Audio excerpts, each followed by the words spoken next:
Hi சொந்தங்களே, இங்கே செவ்வாய் இதுக்கு கிருத்திகைக்கு வந்தால வீட்டில் கல்பனாக்கு உடம்பு சரியில்லை. காலையிலேருந்து அவள் சரியாகவே சாப்பிடல. ஒரு ஜூஸ் என்னமோ தான் குடிச்சிட்டு இருந்தா.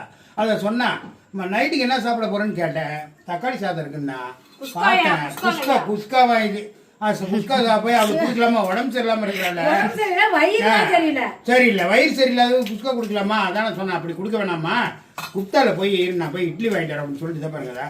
இட்லி வாங்கிட்டு வந்தேன். முதல்ல நீ பிள்ளைக்கு இட்லி போட்டு கொடு, அவள் பசியில் இருக்கிறா. கொடு.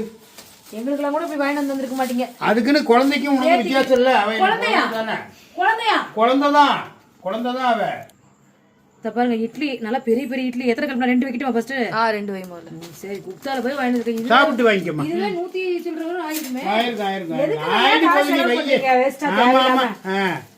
மூணு இட்லி வாங்கிட்டு வந்திருக்காங்க. எங்க அப்பா வாங்கிட்டு வந்தாரு. நான் 2 இட்லி வச்சிருக்கேன். அதுக்கு என்னென்ன கொடுத்துருவாங்க? சாம்பார், சட்னி, கார சட்னி எல்லாம் கொடுத்துருக்காங்க.